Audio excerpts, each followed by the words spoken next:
what's up? Welcome back to the CEO Pulse podcast, where you get the real, the raw, and the mind of entrepreneurship. We are here with another amazing episode of the CEO Pulse podcast and the Mindset Monday series with my co-host, Justin Thorstad. I like it. There you go. I was wondering when this was going to come out. I forgot the rest of the song, but it's good. I mean, now. that was pretty good, right? They get Eye of the Tiger? Yeah. You feel that savage to me this morning, man. Your ideas are fire. Thank you. We were talking about just before we hit record and I started doing all this crazy stuff on the mic.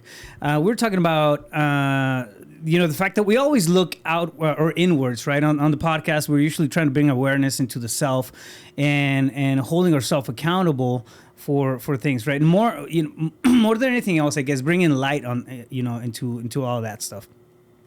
But there's a topic that's, it's very, very relevant right now. A lot of people can be afraid of it. A lot of people can be excited about it. I'm somewhat in the middle, but it's AI, right? How is AI advancing entrepreneur success, right? And more importantly, I think, is how are we feeling towards artificial intelligence and everything that's happening? I mean, this thing is unraveling before our eyes in an incredibly fast pace. And the comment you made earlier was, it's growing faster than our consciousness. Yeah, that's right? the problem. Yeah. I mean, it was a baby in March. Like back in March, this thing was it unraveled really in a matter of 4 weeks or so, where it got really, really popular. It got mainstream, and now you have app after app after app. It's hard to keep up with everything that's being bolted on to AI, right? And it's got a ton of benefits when it comes to entrepreneurship and business. But I also think there's a lot of apprehension towards it. Sure. Right. Well, there's really like two camps to this, and that's why we were kind of talking that we're somewhere in the middle, because on one hand it's like, okay, is this good for humanity because of the potential downside or detriment to the rest of the population if somebody uses it for evil, right? And then if we look at just in the entrepreneur space, like what are the capabilities and how great is that? So it's like it comes down to the intent of I think the masses and certain powers to be, so to speak, on what they're going to do with it. That's scary. But in this moment right now, you can't deny the application and usage of it in business, because it's like online shopping when that first became a thing. I don't know what company started, selling online, but when the internet came out, there were some people that thought, it's a fad, it's going to go away, right? And now look, look at Amazon. Look at the massive market that's been created for online shopping because of the internet. The market created, but also the companies that were that were titans in their spaces that just kind of imploded, right? Look at Toys R Us. Look at that's one even of them. Blockbuster. We got Netflix. You know what I mean? And I still remember a Blockbuster I used to drive by. And our kids don't understand what it means to have to rewind a VHS tape before you return it. Yeah. So, but it's about the Gio's laughing. Are you old enough, Gio? He's probably asking the same thing. A VH what? What VH? Isn't there pills for that? It's a movie cassette. Movie cassette. Wow, that's old. Right? Yeah. So, but it is about the people that are looking for an edge, and they're the early adopters of new technology that comes out. Like, you're either going to ride that wave or you're going to be paddling trying to catch up to it, and it'll be too late. Yeah. Well, I think as entrepreneurs, the nature is to try to be ahead of the curve, right? Like it's the normal, it's almost like the default thinking. Okay, cool. How can I kind of stay on top of that wave at the front end where all the momentum is at, where the real action is. The thing about this particular topic, which is artificial intelligence, is that it's so, it's not even, I think it goes far beyond being a game changer. Like we say game changers, right? Like, okay, interest rates can be game changers in a pivot, in a pivot and a strategy, right? But I think this thing goes, far beyond that. It's almost, we can't comprehend how far it takes me back to the printing press. Like if you researched history in the past, you probably seen or read about how the printing press just kind of changed everything, right? Okay, like knowledge became something that people could go out and then buy a book or see, and it just made everything more readily available. Information could spread faster. Exactly. So I mean, that was back then. Before then, everything had to be actually, books had to be handwritten, so you couldn't do a lot of them. You couldn't write a lot of them. I mean, it was limited, right? Yeah. But then it got opened up. And then, the internet had this, big, massive impact. Honestly, I think this is going to be bigger than, and I don't know, this may be an unpopular opinion, but I don't care. I really do think this is going to be bigger because it's riding on the back of the internet, right? And now you're taking the critical thinking factor out of the equation. I mean, the ripple effects of just rolling AI out there. I mean, it hasn't even been a year yet, right? And we're seeing everything that's going on with it. Oh yeah, I mean, even in the real estate space, what I mean? Yeah. There's all kinds of warnings and so forth about copyright and all of that.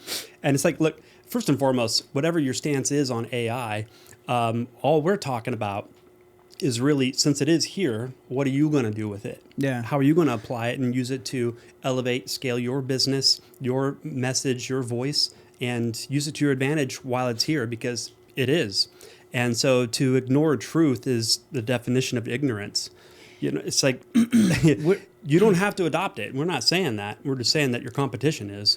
Yeah, exactly. Yeah, and that's all. So no, but I think, I mean, just having the fact, right, that, for example, right now you can't even trust a video, right? If I were to see you in video, I would have to question, is that really Justin on the video, or is that, just AI being, doing sure. its thing? Mm-hmm. I don't know if you've seen, the like some of the, they call them, what do they call them?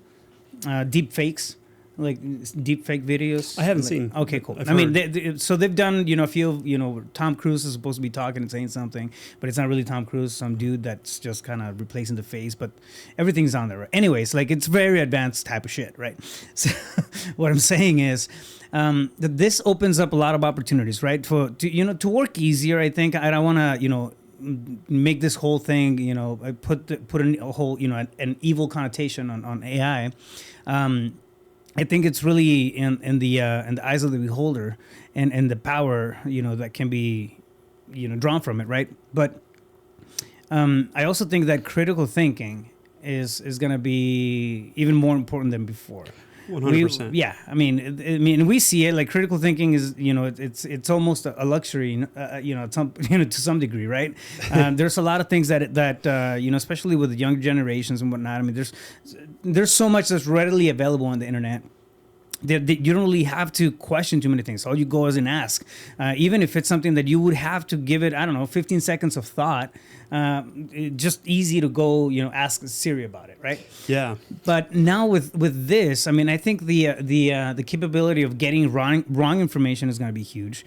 Making it work to your advantage in the way that, for example, now if you ask, AI a question, go to ChatGPT. If you ask a question, you have to articulate it the right way, because the quality of the question that you put into it is going to be the quality of the 100%. response that you get out, right? Yep. So it's going to be one of those things, man, that it really divides the doers from the passive people out there. I think those who choose to go into it and get educated in it and fine tune that skill set are going to do a lot better, exponentially, not just a lot better. Well, I mean, look, whether people think it's AI is evil or it's good, like, that all comes down to your own projection, right? Yeah. Like, people say money's the root of all evil. No, it's not. I know a lot of great people that have wonderful hearts and excellent intentions, and they use the money they earn and create for good.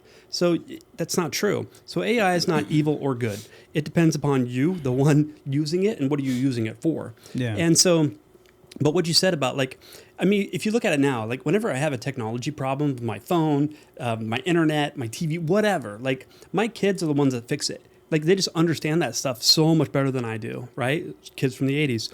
And, I'm a little technology adverse at times because it's just something new and whatever. But the thing about it is, you nailed it. Like, the quality of content you get from that AI comes down to the quality of the question you ask, right? Okay, let's think about that for a minute. The quality of the question, where does that come from? It's not going to be from AI. that comes from experience, knowledge, expertise, Yeah. and just intuition. Intuition. Do you know what I mean? And the other thing too is like, okay, so let's say AI continues to grow and it's going to far outpace our growth as far as self-awareness, consciousness, who we are, what we're about, and all of that. Think about a generation from now that's born with AI as just something that's normal. Like without that experience, without that expertise, without that intuition of like that you only gain by doing a thing, like without bringing that to the equation, what are you left with? And it's really just regurgitated information that's already available, right? Now, that being said, like, listen, I put in a couple questions just to kind of test drive this thing out, and I was blown away. And I mean, the content itself was kind of surfacey and basic, but what it did do really well for me, like the application, was it gave talking points and like highlights that would have taken me some time to really think about. And boom, there it is. Yeah. Now, the quality of depth and the articulation, I mean, listen, mine was much deeper and much more impactful in comparison. Maybe it was the question I asked, but at least it gave me the talking points to go off of and saved me a tremendous amount of time. Yeah. Like I was sharing with you earlier too, a couple of years ago when I started my seminar company, I hired this marketing person to sit down and create my brand guide. And like that took a couple hours and a few $1,000, like $3,500. And this was a couple of years ago. Well, I did the same thing for a different venture. It popped it into AI, asked it some questions. It came back, asked me some questions. And I wrote out really articulate answers to each one of his questions, like a solid paragraph or more, right? And this thing spits out the colors I should use, the font style, my messaging, like all kinds of like in-depth stuff. And I tried it for my seminar company, and it told me the same fonts and the same colors that the other lady used over 2 years ago, probably 2.5 years ago. Yeah. The AI wasn't around for her to use. And I thought, wow, that's pretty wild. So again, like you can use it for good and just save you time, but for the love of God, please don't copy and paste that stuff. And no. I mean, now they have AI that can pick up on that. Right? Copyright stuff. Yeah.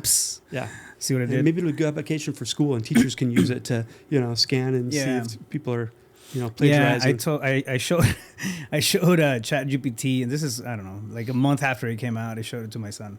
Like, hey bro, do you wanna crush every single paper in high school? This is bad parenting advice. Yeah, don't do that. And then I gave him the tool, and then I told him, but you have to be morally correct. So don't do that stuff. Use it to brainstorm. Well, that's the other thing. Like AI doesn't have morals, values. Yeah. It's a black. I mean, it's a black and white world, right? Like there's no the gray area. The humanness is not there. I mean, honestly, at the rate it's growing, I don't know if there's going to be some algorithm that kind of factors in, core values and moral standards. But yeah, but I don't know how you program. I like to think it won't. That thing that we have as humans. Yeah. Not just the prefrontal cortex and cognitive thought, but energy that moves around in us. We call it emotions. Like, how do you really program that? And I'm not saying it can't be done, but I think we're a little ways away from that. But at this pace of growth, man, anything's possible. Probably not till like next scary. January. Next January. But now, in all seriousness, 2024. Yeah, exactly. In all seriousness, though, I mean, I think this is now it's just another reality of life, right? Like we can't ignore it, we can't push it out. Like we have to realize that we're not, we're no longer the whole being a dinosaur of society. It doesn't work. I mean, we've seen it over and over again. People didn't adopt the internet. I mean, you saw it. Yeah, you got killed. There's certain things in the evolution of society that make benchmarks, right? This is absolutely one of them. It goes far beyond being a game changer. Why? Because this thing is growing and compounding on its own. We have to figure out how to live with it, how to adapt. Yeah. It's not putting it out. I mean, the cat's out of the bag. Yeah, exactly. Well, and you nailed it. I was going to bring it up, and must be in sync today. It's the evolution, right? Yeah. Like as living organisms, the organism has to evolve to its environment, or it'll die, right? Yeah. Same thing in business. Like you got to evolve, meaning change and adapt to the technology, and see. Okay, instead of me bringing emotions into this of like it's good, bad, right, or wrong, you got to just accept the fact that it is.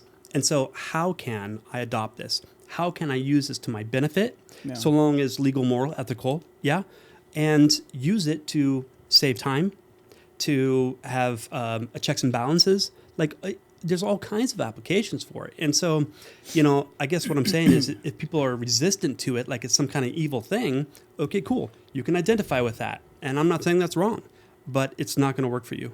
Yeah. Like in business, you won't be successful if everyone else is advancing at a much faster pace. You're being left behind.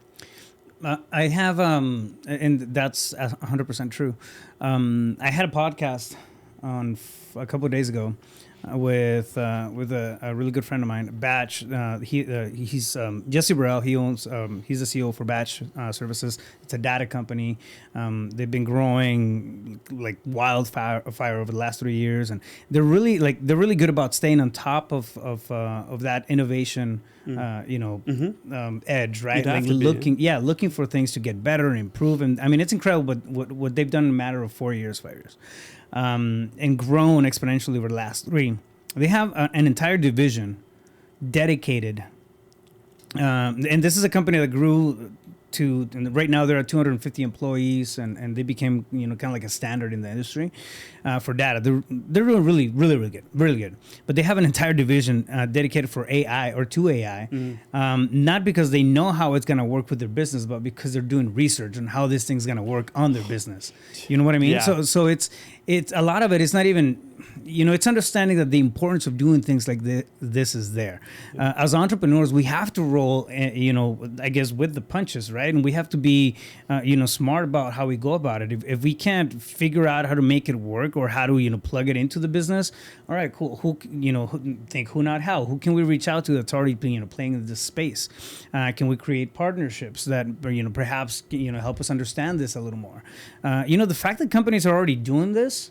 And that's just one example, right? But I don't think Amazon. Think the way they're reclassifying your shopping habits. Oh yeah, like shit, it's all over the place. But the thing about that I think people really need to understand is that it's inconceivable to understand what big business is doing right now with AI that we don't even know. Yeah. That's really what business is all about, right? Like, how do I provide a better quality product, better customer service at a cheaper price to more and more people? You nail that and you've dominated the market. You know what I mean? There is no competition. Yeah. And there's things in the works right now that you can't even imagine that are going to be done with AI. And we'll find out when they roll out those products. But I bet they're beta testing all kinds of things right now. This is something kind of fun that I've done with AI ChatGPT. So I was an early adopter. I hopped in as soon as I heard the website early on, and you're trying to become friends with it. Yeah. Exactly. Every time I ask for something, I say please and thank you. Don't kill me if you take over. Yes, I'll be your minion when you take over the world. But you know what? I don't know. I've seen too many movies, man. No, but it's. So one thing that I started doing, and I brought it back to my own, personal habits, right? So I've always been not always, but years ago, I read Think and Grow Rich, right? The Power of the Mastermind. And then you create this board of directors in your head and you start putting, plugging characters in. And if you read the one of the greatest books out there ever, Think and Grow Rich, Napoleon Hill, you know what I'm talking about, right? But you start to create imagery of the people that would be your personal advisors, right?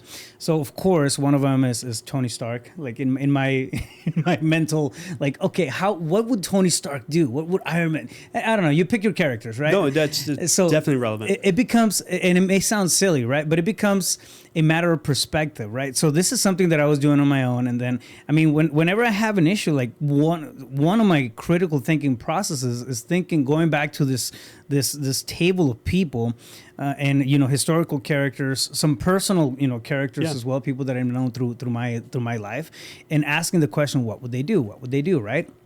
So I started playing around with ChatGPT, and then in the voice of X person or X character, Marcus Aurelius is another one, right? Like what piece of advice would Marcus Aurelius, or how would he go about solving this issue? If and I get detailed on the description. So I type this description based off of the character or the person that I think that I would like an answer from. Yeah, and it's. It's incredible how much it sounds like that character. Well, let me say that. So let me finish the thought. So it'll spit out, some type of response, right? And I'll do it again with another one, somebody else is sitting at my mental table.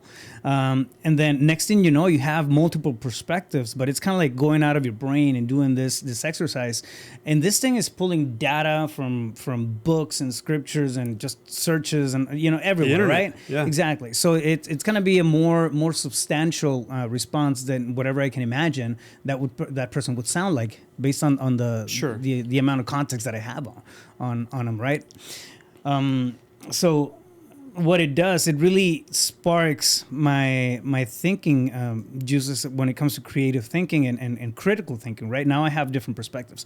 That's how I love using AI. And it's one of my favorite ways. I'm gonna go down a rabbit hole. So buckle up. Okay, so what you just said is very profound, and that's because Thomas Edison, Einstein, they all use those. Call it workshop.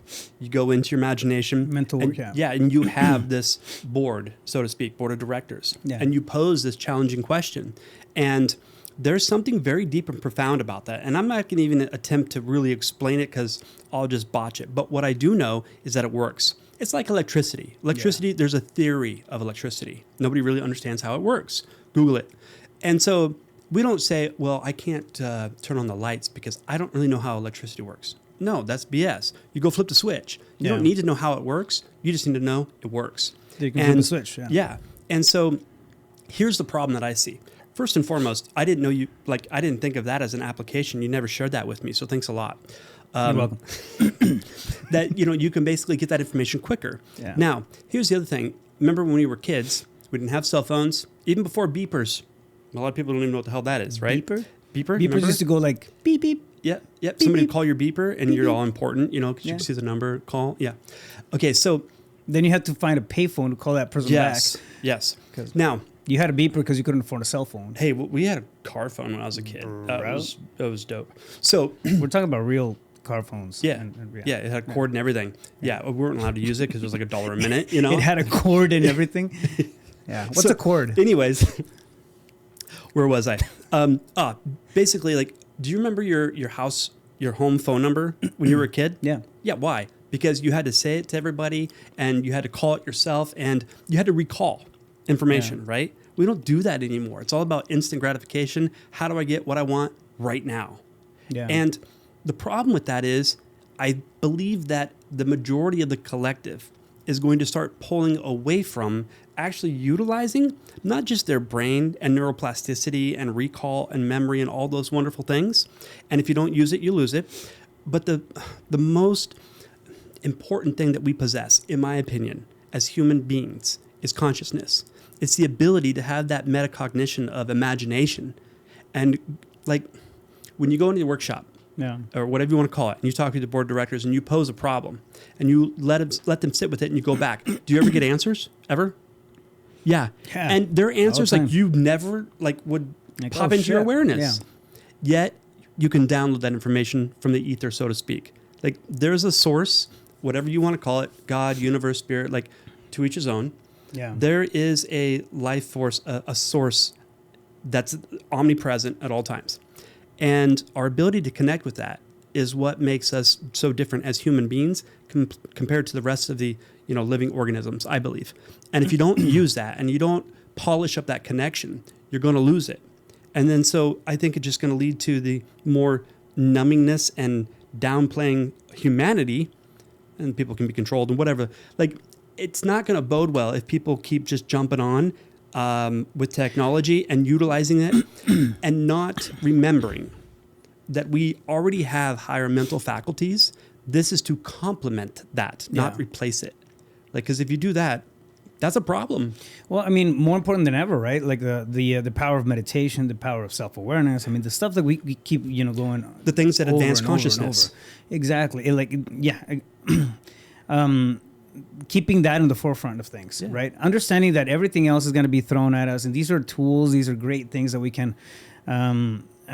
It's weapons of mass destruction for the soul, right? If we let it be, I guess. If we try to use it as a replacement, instead of a complement. Yeah, I mean, I sit in the middle. I really don't know like whether I love AI or I'm skeptical.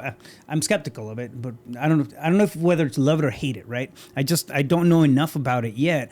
I know how to roll it out in my businesses. I mean, and it's helped me tremendously for the sake of saving time and brainstorming. Yep. And I mean, it's Speed. just speed. I mean, but I use it in that context.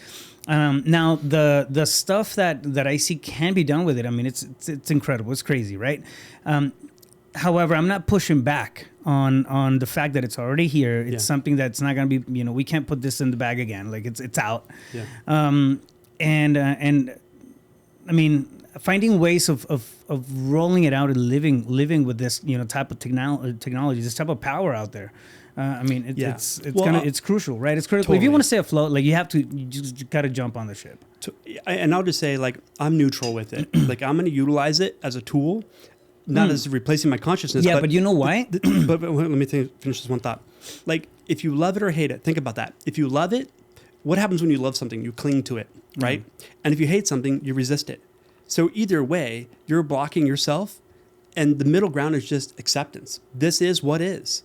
Love it or hate it. Like, you can label that, or you can just accept, I'm going to utilize this as a tool and a resource. So, yeah, I agree with that. I mean, that's the best, place to be in, where you're neutral to it. You're almost the observer. Not resistant, not attached. It hasn't hit, the society yet, or, it's hard. Because it's not in, like, for example, I don't see it right now in at least on the stuff that I can see. I'm sure there's some stuff going on in terms of policy and all kinds of stuff in the background, right? But it hasn't really hit the lifestyle. It hasn't hindered the lifestyle too much. Once it becomes a threat for lifestyle, I think that's when people are going to start hating it, or some people are going to start loving it. I think it'll be too little, too late. For example, well, that's the thing. I mean, that's exactly the thing. I mean, as visionaries, I think we have to, I don't know. I mean, I don't want to say it, we have to, predict or sit there and like create all kinds of conspiracies behind this. It's just like, be aware of the stuff that's going on. Like, shit, dude. I mean, you walk outside my office, you see self-driving cars. Yeah. Like, we're living in the Jetsons. If we go across the street, there's this AI robot that's actually security for the complex. Looks like R2-D2. Yeah. Central Phoenix and Osborne. I got an agent, one of my offices, her Central husband, he's one of the founders of this company. There, they're creating those robots for Walmart and stuff. Like, it's out there. And I'll say, so it hasn't. Now, what happens when this thing kind of the water spills per se, right? And then the authority becomes overly.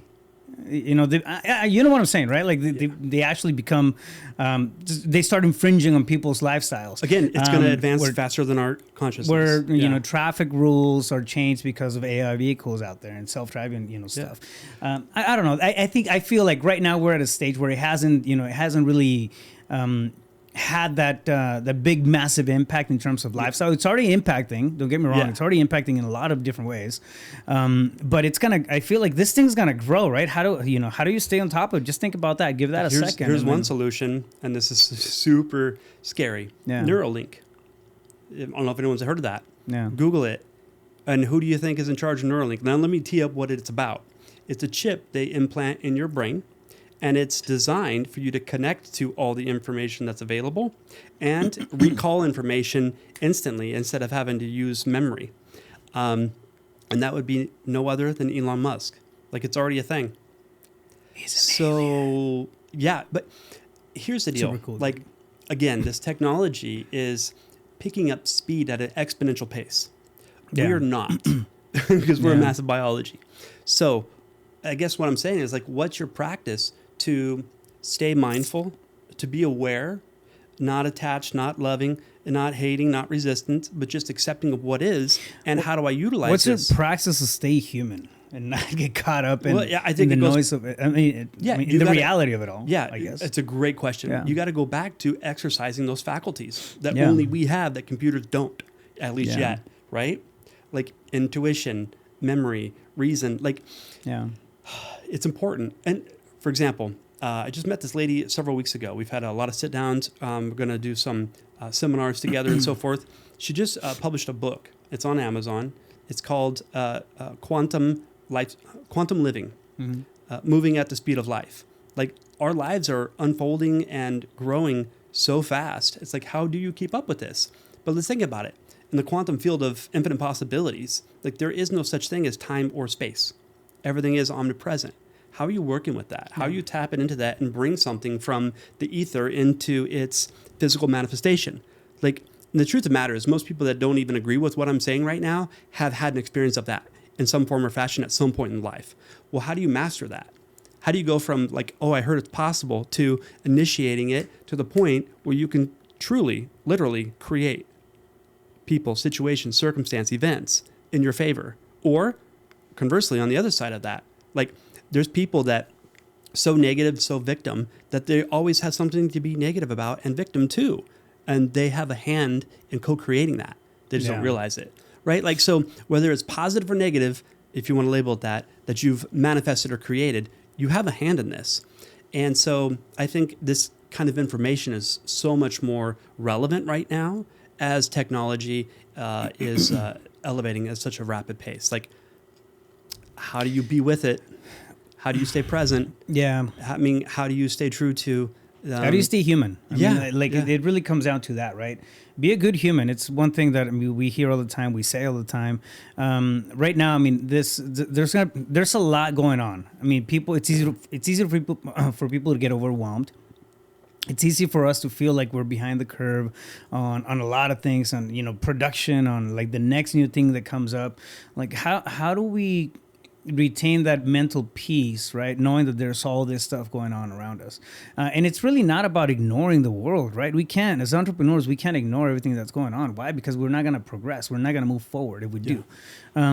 We have to adopt it to a degree, somehow, some way. Yet we still have to stay true to our own essence, to who we are as human beings, right? So that's got to be the primary focus. Yeah. And then to realize the technology is a tool for leverage. Yeah. That's it. So how do we use it? I mean, I don't know. Let's talk about a couple of just practical uses of AI. Well, here's a real quick one, right? Like, okay, so a lot of people want to be social influencers and YouTubers and things like that. Great. So the number one like rejection I get from people, and when I tell them to do videos, is they say, "Well, I don't know what to make a video on." Yeah. Well, pop in a question into AI about like this target demographic. What are their wants, needs, desires, concerns? You know what I mean? Like, what do they want? What do they not want? And like, it'll give you topics to talk about. And chances are, if you get a list of 10 and you ask it the same question differently, you'll get another list of 10. And pretty soon you've got a whole year's worth of content topics. Let me add something to that. So yes, asking AI is I mean, and of course, like being able to articulate the question is important, right? 100%. When you do, you can also ask AI to act like X, right? Yeah, Gio just told me that. I didn't even know that. Yeah. Yeah. It's crazy. I mean, I had I think like the first time I did it, I was trying to buy a car. But it was like act like Rocky Balboa walking into a car dealership. What the? And buying I don't know. It's like the first thing that I like. Yeah, I know. Yeah, let's test this thing out, right? Rocky's badass. Like what? Anyways, so yo Polly, like you could like it was reading it like that. They typed it like that, and I could almost hear it, right? Yeah. Like, but it was acting like Rock and it was like and telling. Adrian, that the car was gonna be bad. And anyways, like it wrote out the entire paragraph like that. I was like, man, this shit's crazy. It's great. Then I started thinking about okay, act like an expert businessman who's been in business for the last 50 years. You have extensive knowledge of this and that. We're trying to create a cohesive cultural experience for the team who spends most of our time doing this anyway, like, but now it's acting like that particular character. Yeah. It's almost like the same thing that I do when it comes to the board of directors, right? But it's incredible how you can. I mean, it's a really good way to just compile knowledge from everywhere in the internet, right? But see, everywhere and bring it into this one character. And I mean, I've had that done. Leonardo da Vinci is also on my board of directors. So I've asked, how would that person conceptualize this, right? I have different boards for different things. Yeah. So you know what I mean? Whatever your question is, right? You can ask the question, but you can also ask it to behave like an expert in this, and that, right? Well, and here's the genius in what you just said, really, truly, is that a lot of people, brand new to AI, they're going to get on there and ask it a very simple question. It's a one-liner. Yeah. What you're talking about is, no, wait a minute. Here's who's really asking the question and why they're asking it. Like, and I want this answer from this specific person. Yeah, like you got to focus, narrow down instead of just this general broad, like a shotgun shot, just whatever happens, happens. Whatever I hit. It's like, no, let's aim small, miss small. Yeah. Like, what do you really want to know, and why do you want to know it? Like, so it's the quality and depth of the question that you ask it determines the information you get back. So, I mean, we're in the space of, real estate investments, real estate agents and sales and whatnot, right? I mean, think about marketing campaigns. Think about your next flyer on your next property that you're putting out there, right? Do you really just blanket the whole population, or do you focus on a niche, a target? Yeah, exactly. How can you become, branding is a big thing for business. This is honestly, I can't think of a simpler way to figure out how you can go about your branding and brainstorm on stuff that can, actually work. Yeah, right? It'll resonate with your audience. Yeah, you're an expert branding an expert branding expert. Like, it's twice the expert, bro. Like, you don't know. Don't judge me. I'm thinking expert squared. Yes, expert squared on branding. And you get what I'm saying. Yeah.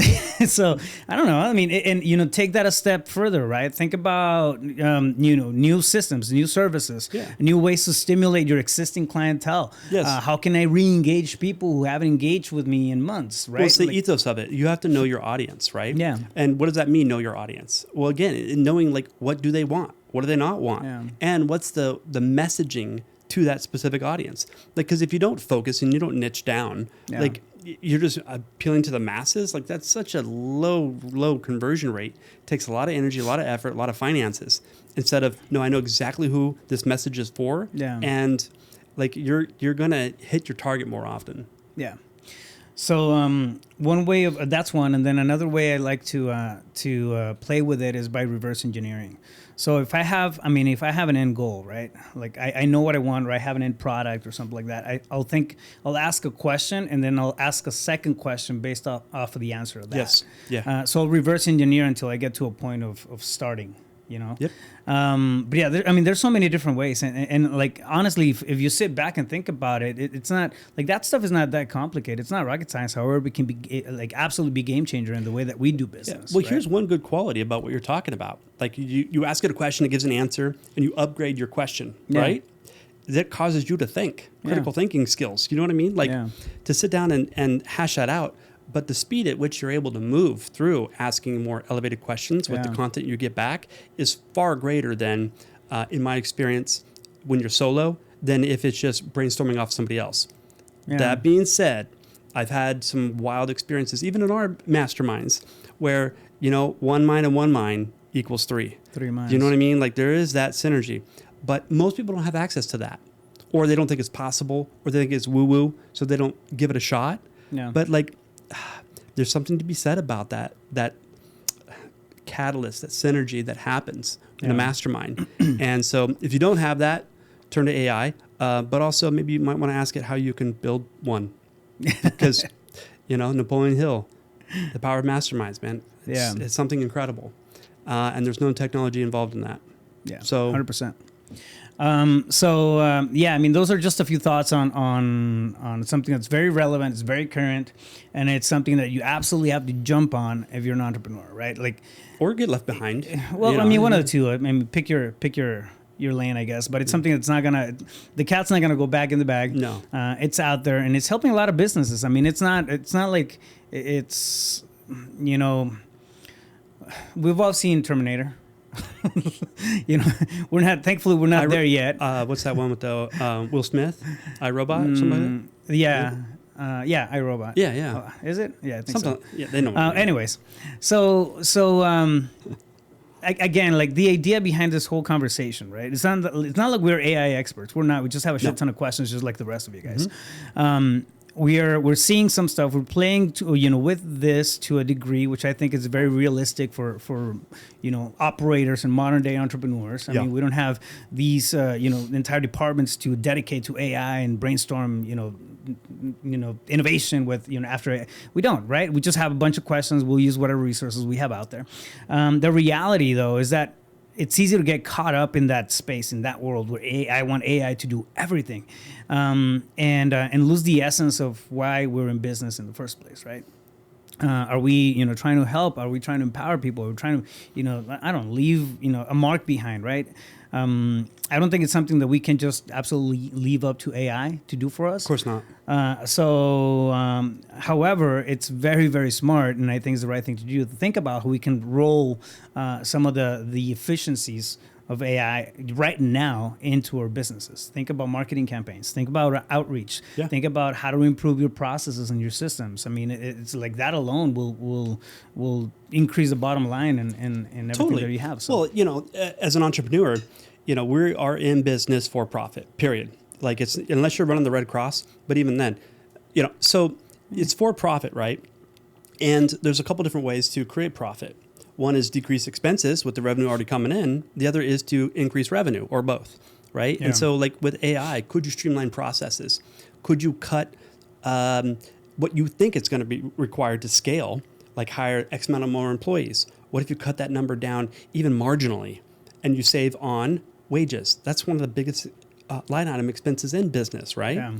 And so you can have those people get more accomplished with less effort and less time to produce more revenue, less expense, less overhead, more profit. And if you can create more profit, could you then use that to decrease the amount of your product or service?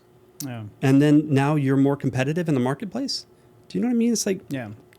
you can use these things for your advantage, or you can turn a blind eye and say, it's not for me. Like, it's just a choice. Yep, 100%. Justin, where can somebody get a hold of you if they want to reach out to you and ask you more great questions? Absolutely. JustinThorstad.com, YouTube, Facebook, Instagram, or my cell phone, 602-348-8534. Boom. All right, fam, if you guys, this was a little bit of a different topic, but I think it's still very, very relevant, and it plays right into everything else, right? The premise was really why a lot of people out there are afraid of AI, and how do we feel about it? What's our mindset on AI, really? The pros, and we're trying to highlight some of the pros, some of the cons, how we're using AI in our businesses. I hope that helped. If you guys like the podcast, if you like what we do for you guys on a weekly basis, please do us a big, big favor. Share, like, subscribe, send it out to somebody who you think might benefit from listening to us. Comment. Yeah, it's a two-way street, right? It's a two-way communication process. Ask us questions. If you have something that you would like us to bring to the table, let us know. And we those are actually my favorite episodes, man, where we come in and we tackle something that where the audience poses a question. I love those. Yeah. So with that being said, we're gonna call it a day, and stay focused. You got this. Let's go.